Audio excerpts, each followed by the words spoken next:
Hello everyone, welcome to GNB honours classes. आज की इस वीडियो के अंदर हम nomenclature and classification of enzymes के बारे में देखेंगे। सबसे पहले देखिए कि एंजाइम्स क्या होता है।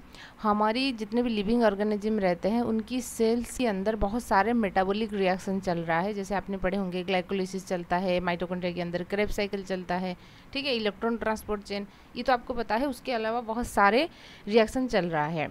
एंजाइम्स वो बायो कैटालिस्ट होते हैं। कैटालिस्ट की मतलब ये है कि जैसे मान लीजिए आप जो खाना खा रहे हो, ठीक है ना, प्रोटीनियस खाना खा रहे हो, प्रोटीन, कार्बोहाइड्रेट, ठीक है, आपकी बॉडी के अंदर मतलब कोई एंजाइम्स नहीं रहेगा तो खाना डाइजेस्ट होने के लिए आपको 16 साल लगेगा, ठीक है। लेकिन एंजाइम्स की प्रेजेंस में आप जब खाना खा रहे हो, खाना खाने की 2 या 3 घंटे के बाद फिर भूख आ जाता है।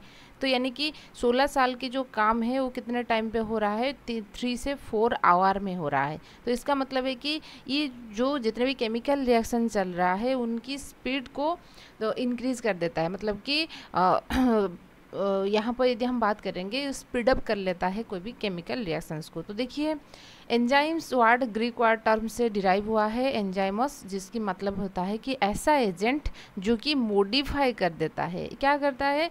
एंजाइम सबस्ट्रेट के साथ बाइंड होके, ठीक है, ये एंजाइम्स रहा है आपकी, तो ये सबस्ट्रेट के साथ जब बाइंड होगा, बाइंड होने के बाद ये सबस्ट्रेट को, ये है सबस्ट्रेट, ठीक है, सबस्ट्रेट, ये सबस्ट्रेट के साथ बाइंड होने के बाद एंजाइम सबस्ट्रेट कॉम्प्लेक्स बनाएगा।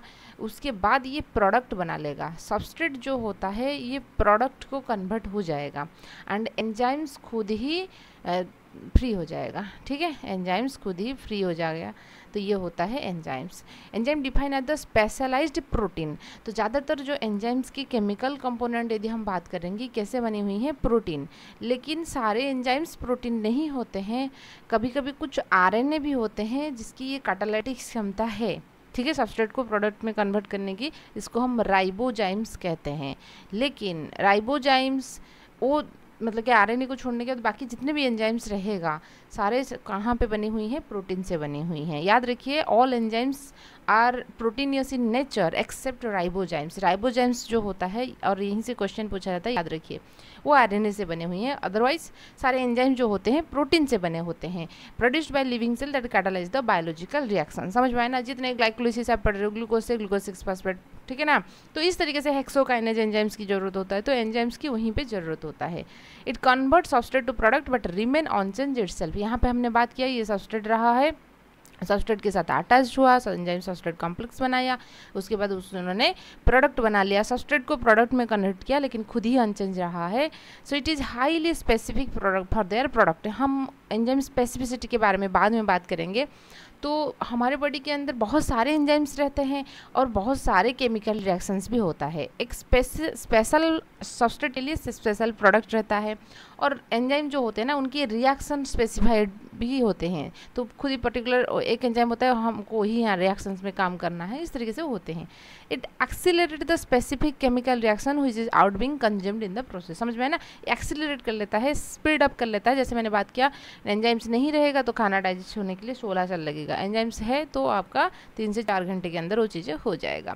तो क्लासिफिकेशन ऑफ एंजाइम्स के बारे में यदि हम बात करेंगे, these are classified into different groups based on the type of reaction they catalyse. कौन सी टाइप के रिएक्शन वो कैटालाइज कर रहे हैं, क्योंकि बॉडी के अंदर डिफरेंट डिफरेंट एंजाइम्स है, डिफरेंट केमिकल रिएक्शंस को परफॉर्म कर रही हैं। तो इसलिए international union of biochemistry and molecular biology IUBMB, ठीक है, उन्होंने एंजाइम्स की जो क्लासिफिकेशन है ना उसको करवाए थे 1964 में पहली बार, और फिर और अगेन वो रिवाइज हुआ था 1972 एंड 78 में। तो अकॉर्डिंग टू IUBMB, ठीक है, each enzyme has a code number, ठीक है, वही कोड नंबर जो होते हैं तो इसको हम इसी नंबर कहते हैं, और ये 4 डिजिट की रहता है, ठीक है ना। मान लीजिए कुछ इस तरीके से रहेगा 111 या 1 2 3, हम बात करेंगे क्यों और कैसे हो रहा है, ठीक है। 4 डिजिट रहता है, फर्स्ट डिजिट क्लास, सब क्लास, इस तरीके से उनकी रहेगा।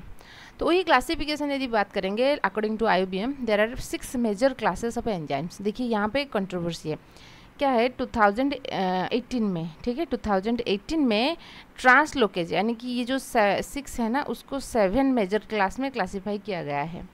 लेकिन आप जब भी स्टेट कोई भी बीडी एंट्रेंस वगैरह ये सारे एग्जाम दोगे ना, एनसीईआरटी के अकॉर्डिंग आपको 6 मेजर लिखना है। एनसीईआरटी में वो चीज़ें मेंशन नहीं है, लेकिन आप यदि एमएससी वगैरह के लिए मतलब कि एमएससी कर रहे हो या नेट की एग्ज़ाम तैयारी कर रहे हो तो आपको 7 याद रखना है। थोड़ा बहुत कंट्रोवर्सी चल रहा है क्योंकि एनसीईआरटी जितने भी, ठीक है, तो ग्रेजुएशन लेवल पे जो एग्ज़ाम रहेगा तो आप 6 मेजर क्लासेस मान के चलोगे।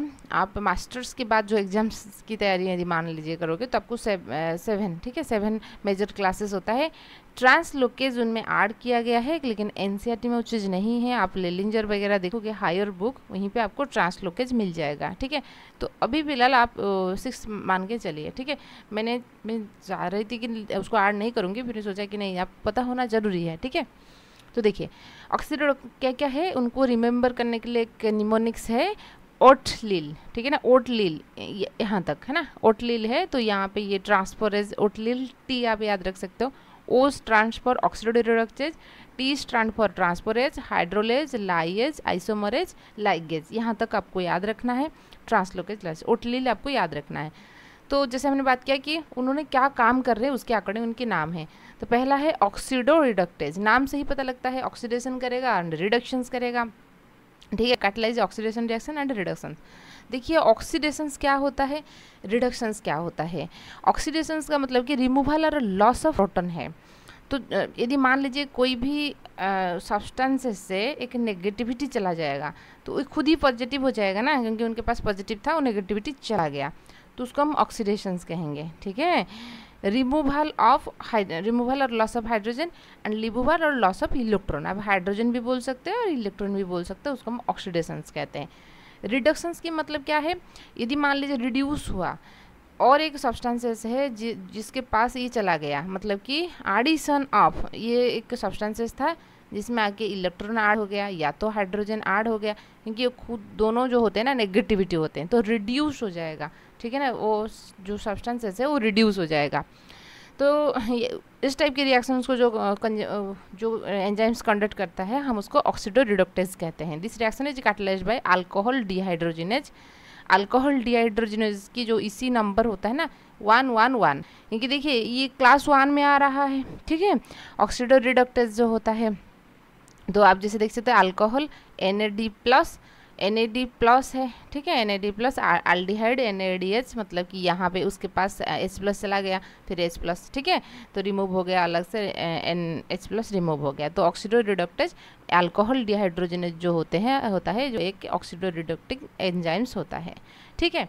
अच्छा नेक्स्ट बात करेंगे आपकी ट्रांसफरेज के बारे में। ट्रांसफरेज मतलब कि कोई चीज़ों को ट्रांसफ़र करनी है, ठीक है। Catalyse the transfer of group other than hydrogen, क्योंकि हाइड्रोजन को जब ट्रांसफ़र करेगा तो वही तो वो तो ऑक्सीडो रिडक्टेज कैटालाइज है, तो उसको छोड़ने के बाद बाकी जितने भी ग्रुप है, ठीक है, मान लीजिए अमीनो ग्रुप ट्रांसफ़र करनी है, कोई फॉस्फेट को ट्रांसफ़र करनी है, ठीक है ना, उसको हम ट्रांसफरेज कहेंगे, ठीक है। अच्छा सब्सट्रेट टू अनदर सब्सट्रेट, जैसे कि ATP है ना, ATP हेक्सोज जो होता है, अपने ग्लाइकोलिसिस में पढ़े होंगे, ग्लूकोज से ग्लूकोज 6 फॉस्फेट है, तो फॉस्फेट ग्रुप आपको ऐड करनी है, तो हेक्सोकाइनेज या ग्लूकोकाइनेज आपने पढ़े होंगे, ठीक है। वो क्या करेगा, ATP से जो है ना, ATP ट्राईफॉस्फेट था, ATP का मतलब है क्या है, ट्राईफॉस्फेट है TP, तो यहाँ पे एक फॉस्फेट को रिमूव करवाएगा, उसको DP बना लेगा, डाइफॉस्फेट बना लेगा, एक फॉस्फेट जो रिमूव होगा तो जाके वो ऐड हो जाएगा, ठीक है। तो ग्लूकोज को ग्लूकोज 6 में कन्वर्ट किया था, याद है, ग्लाइकोलिसिस में ग्लूकोज को ग्लूकोज 6 फॉस्फेट में उन्होंने कन्वर्ट करता है, तो यहाँ पे ATP भी यूज होता है, ठीक है। तो वही चीज़ें होता है कि हेक्सोज क्या करेगा, ATP से एक फॉस्फेट को रिमूव करके ADP में कन्वर्ट कर लेगा और खुद ही वो फॉस्फेट को एक्सेप्ट करेगा, वही फॉस्फेट को डोनेट कर लेगा फिर सब्सट्रेट के साथ, ग्लूकोज के साथ। काइनेज जो होता है ट्रांसफर फॉस्फेट ग्रुप, जहाँ पर काइनेज एंजाइम्स यूज होता है वो फॉस्फेट ग्रुप को जब ट्रांसफर करता है वो अमीनो ट्रांसफरेज अमीनो ग्रुप को ट्रांसफर करता है, ठीक है। फिर नेक्स्ट क्लास देखेंगे hydrolase. Hydrolase it catalyse the breaking of bond and adding water. तो बॉन्ड हाइड्रोलेज, तो वाटर की एडिशन में, ठीक है ना, वाटर की एडिशन में जब बॉन्ड तोड़ रहा है, ब्रेक हो रहा है, तो हम उसको हाइड्रोलेज कहेंगे। हमारे जितने भी डाइजेस्टिव एंजाइम्स होते हैं, हम खाना खाने के बाद फिर वाटर कंज्यूम करते हैं। आपने कभी मार्क किए होंगे, यदि मान लीजिए इतना अच्छे से अपने पानी नहीं पिया है किसी भी वजह से आपको लगेगा कि पेट भरा हुआ है, डाइजेस्ट नहीं हुआ है, और भी वजह होता है, लेकिन कभी कभी ऐसा भी होता है, ठीक है, क्योंकि वाटर की प्रेजेंस में हमारे जो डाइजेस्टिव एंजाइम्स होते हैं वो डाइजेस्ट कर पाते हैं, ठीक है ना। देखिए, it catalyses breaking of bond and add water, ठीक है, ये ऐसा एंजाइम्स होते हैं तो बॉन्ड को तोड़ेंगे वाटर की प्रेजेंस में, जैसे कि एक्सोन्यूक्लियस हो गया, ठीक है। एक्सोन्यूक्लियस क्या करेंगे, डीएनए, जो डीएनए रहा है, न्यूक्लियोटाइड्स जो रहा है, वो एक एक न्यूक्लियोटाइड्स को रिमूव करेंगे, क्योंकि डीएनए जो होता है न्यूक्लियोटाइड्स से बनी हुई है, पॉलीन्यूक्लियोटाइड्स होता है, तो एक एक न्यूक्लियोटाइड्स को वो रिमूव कर लेंगे, तो वाटर ऐड करते हुए, ठीक है। अच्छा, फिर हम देखेंगे लाइज, ये भी बॉन्ड को ब्रेक करता है, लेकिन यहाँ पे वाटर की ज़रूरत नहीं होता है, ये चीज़ याद रखिए। Fructose 1,6-bis phosphate 2 glyceraldehyde 3 phosphate and dihydroxy acetone phosphate जो होता है, आल्डोलेज एंजाइम उसको कन्वर्ट करता है, ये ग्लाइकोलिसिस की रिएक्शन है। अपने पढ़ेंगे ग्लूकोज से ग्लूकोज 6 फॉस्फेट है, ग्लूकोज 6 फॉस्फेट से फ्रुक्टोज 6 फॉस्फेट होता है, फिर फ्रुक्टोज 6 फॉस्फेट से फ्रुक्टोज 1,6-bis फॉस्फेट होता है, ठीक है ना, 1,6-bis फॉस्फेट। फिर दो रिएक्शंस, मतलब कि दो स्प्लिट कर लेता है, अभी तक तो 6 कार्बन रहता है ना, उसके बाद 3 कार्बन, तो एक ग्लिसरॉल्डिहाइड 3 फॉस्फेट रहता है और एक डाईहाइड्रोक्सी एसीटोन फॉस्फेट हो जाता है। यहाँ पर जो एंजाइम्स यूज होता है ये आपस में भी इंटर कन्वर्टेबल होता है, जिसको हम आल्डोलेज कहते हैं। तो ये दो 3 कार्बन में उसको कन्वर्ट तो कर लिया, लेकिन यहाँ पे कोई वाटर की ज़रूरत नहीं होता है, याद रखिए। लाइज, हमने हाइड्रोलेज भी देखा जो बॉन्ड को तोड़ रहा है, लाइज भी। हाइड्रोलेज में हाइड्रो है तो इसका मतलब है कि उसमें वाटर ऐड करनी है, लाइज में नहीं। फिर जो 6th है isomerase, isomerase it catalyse the intramolecular structural rearrangement करेगा, तो जियोमेट्रिकल चेंजेस में कुछ चेंजेस लाता है। जैसे देखिए, ग्लूकोज 6 फॉस्फेट से फ्रुक्टोज 6 फॉस्फेट बनता है, ठीक है ना, ग्लूकोज 6 फॉस्फेट से फ्रुक्टोज 6, यहाँ पर आइसोमरेज यूज होता है, क्योंकि देखिए ग्लूकोज एंड फ्रुक्टोज में क्या डिफरेंसेस है। ग्लूकोज जो होता है ये यहाँ पे एल्डिहाइड आपको ग्रुप देखने को मिलेगा, एंड फ्रुक्टोज में आपको कीटोन ग्रुप देखने को मिलेगा, बस स्ट्रक्चरल रीअरेंजमेंट्स होता है एल्डिहाइड ग्रुप और कीटोन ग्रुप की डिफरेंसेस। उनकी पहली कार्बन के साथ ऐसे जुड़ जाता है, लेकिन फ्रुक्टोज में क्या होता है, दूसरी कार्बन के साथ जुड़ता है। तो इस तरीके से जो स्ट्रक्चरल रीअरेंजमेंट होगा, ग्लूकोज से फ्रुक्टोज हो जाता है, ठीक है ना। अदरवाइज ग्लूकोज एंड फ्रुक्टोज में कोई डिफरेंसेस नहीं, ग्लूकोज भी 6 कार्बन है, फ्रुक्टोज भी 6 कार्बन है, सिर्फ डिफरेंसेस ग्लूकोज एल्डिहाइड है एंड फ्रुक्टोज कीटोन है। मैंने ये चीज़ कार्बोहाइड्रेट बढ़ाने के वक्त बताई थी आपको, याद है तो अच्छी बात है, ठीक है। तो आइसोमरेज क्या करेगा, वही स्ट्रक्चरल रीअरेंजमेंट करेगा, यानी कि पहला कार्बन में था उसको दूसरा कार्बन में ले आएगा, तो कीटोन ग्रुप वहीं पे ट्रांसफर करनी है, ठीक है। अच्छा, फिर बात करेंगे लाइगेज, हमने लाइएज देखा था, ये है लाइगेज, ठीक है, ये लाइएज था, बॉन्ड तोड़ रहा था और वाटर की एब्सेंस में, ये आपके लाइगेज है, ये जुड़ाने में हेल्प करेगा। जैसे आपने पढ़े होंगे जो डीएनए में है ना, रेप्लिकेशंस के टाइम पे आपने पढ़े होंगे जो ओकाजाकी फ्रैगमेंट बना था उसको ज्वाइन करने में लाइगेज, डीएनए लाइगेज यूज हो रहा था, जिसको हम मॉलिकुलर ग्लू भी कहते हैं। So joining of 2 molecule coupled with hydrolysis of ATP, यहाँ पे एनर्जी की ज़रूरत होता है, ठीक है, it required energy from the ATP. ये बॉन्ड बना लेता है सी एंड ओ का, कार्बन डाइऑक्साइड एंड ऑक्सीजन के बीच में, सल्फर की कार्बन नाइट्रोजन के बीच में, ठीक है। तो डीएनए लाइगेज आप अच्छे से याद रखिए, ये बहुत ईजी है, ठीक है ना।